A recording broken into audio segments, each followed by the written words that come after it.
Sunday, August 5th, the now annual Tour de Bleu 150-kilometre charity ride took place between Muskoka and Milton, Ontario.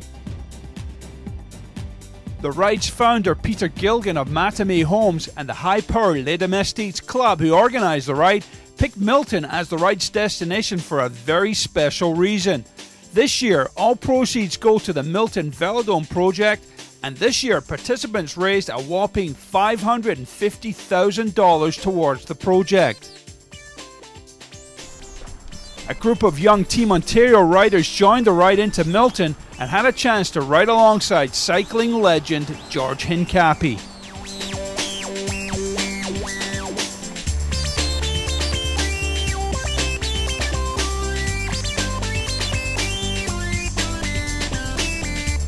After the ride, we caught up with George and he praised the ride's worthwhile cause for cycling development. Just finished a nice 150-kilometer ride. Great group of guys, passionate about the sport of cycling and passionate about increasing awareness of the sport here in Canada. For me, it's an honor to come and help them out with that, and the 2012 Tour de Bleu has been a hit, as were the other years. This year in particular, it's benefiting the facility here in Milton with the Velodrome, as you know, and it sounds like a super exciting project, and this is kind of the building blocks of getting it done.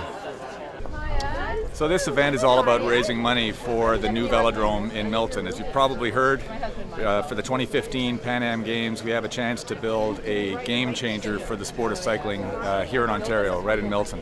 It's a $40 million facility, and this is just a down payment on that facility. We raised $550,000 today towards the remaining $4 million goal. Our ask is that all members of the Ontario Cycling Association get involved and chip in. This isn't just about track cycling, this is about changing the sport in our country. Actually wouldn't be standing here today if Tim hadn't corralled a bunch of us and said, we have a once-in-a-lifetime opportunity to make a difference here. And Tim, being who he is, wasn't thinking just about elite sport. He thought about it in bigger terms. And if you look at what happened in England, and we see all these wonderful gold medals that they produced, that didn't happen because they simply put more money in the program or they hired better coaches. They built facilities, and I think Manchester was a great example of that. But what's happened there, and what we're hoping to have happen here, is that by producing world-class athletes, bringing home Olympic gold, it's raised the profile of cycling to such an extent in England that now cycling has become an intrinsic part of British culture. And if any of you have ridden roads in England 25 years ago, you would know that England was not a very cycling-friendly country for many, many years. Now, Town Council in London is actually leveraging cycling to reduce congestion in London. So it's become top of mind. And that's why this project is so critical. It's not only to give a future training ground for these incredible young athletes here, it's not only for producing world-class athletes on the stage, but it's about advocating and increasing the prevalence and acceptance of cycling in this country, which I think is going to benefit all of us. All right, good afternoon. My name is Malcolm Eade. I'm on the OCA board as Vice President of Finance and Administration. I'm surrounded here by some of Ontario's finest young athletes. We're here wrapping up a fundraising initiative at the town of Milton. Big thank you and shout out goes to Peter Gilligan and the Tour de Bleu crew who raised over $550,000 for the Milton Velodrome as part of the 2015 Pan Am Games initiative. It truly is an exciting day for cycling in Ontario. I think what we're going to see from this facility, as we've seen most recently with the Great Britain team winning 9 medals in 9 out of 10 track events at the Olympics that closed today. They won 7 golds and a bronze and a silver. A total of 17 track athletes for the Great British team won a medal on the track.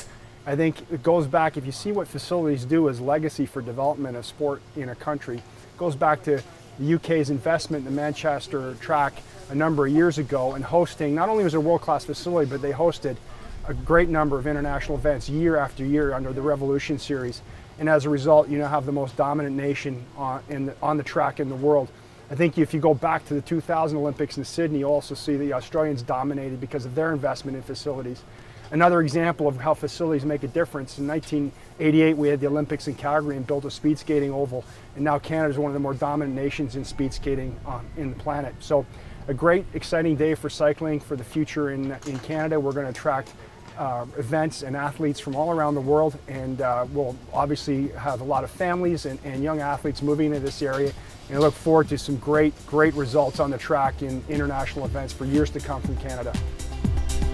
Stay tuned for more developments and fundraising activities as the January groundbreaking date approaches.